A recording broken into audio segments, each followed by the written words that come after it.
Bonjour et bienvenue. Voici la lecture d'un texte écrit le 7 mai 2023 et qui se nomme « Être une luciole ».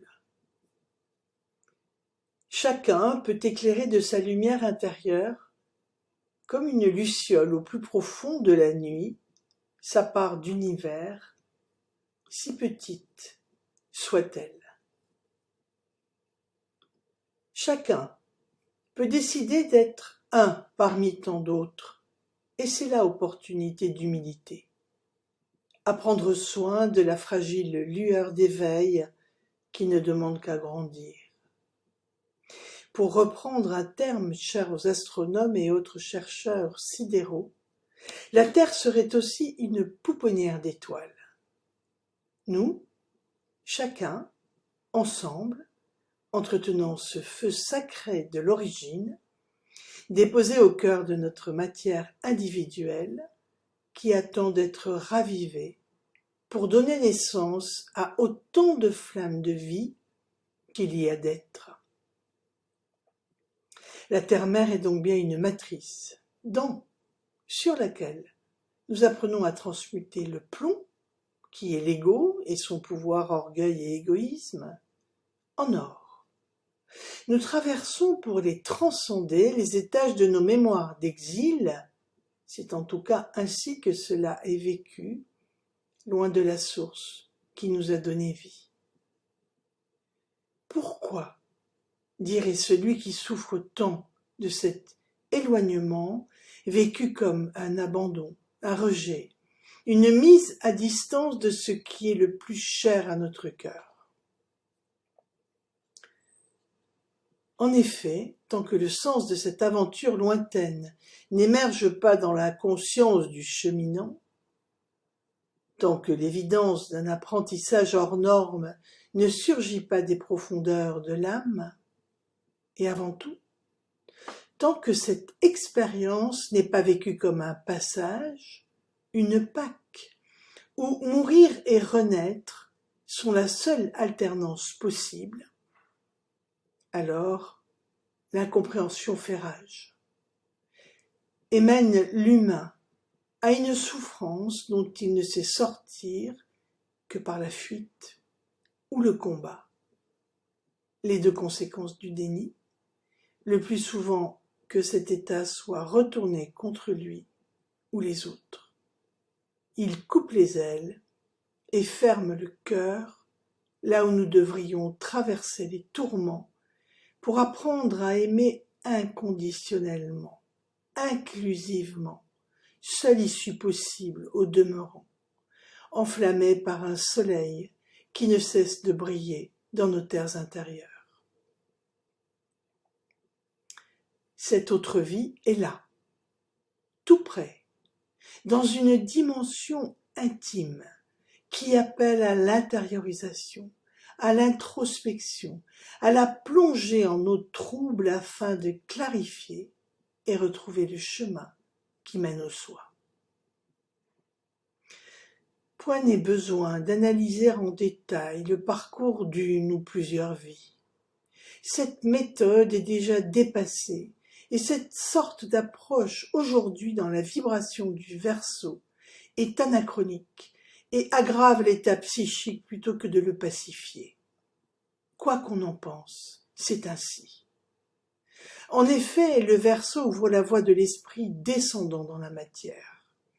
Nul besoin d'être astrologue ou croyant, il se trouve que tout cela est symbole, et seul ce dernier ne peut être manipulé par un égo matérialiste qui ne sait pas déchiffrer les arcanes de l'imagerie transcendante que constitue le symbolisme.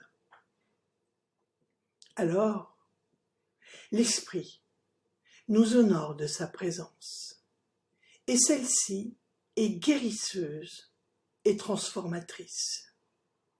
Il n'est donc plus question de tourner nos problématiques dans tous les sens pour tenter d'en capter une signification qui, dans tous les cas, sera amputée de son essentiel et du processus karmique complexe à l'origine du déroulé d'une vie avec tout ce qu'elle comporte de haut et de bas.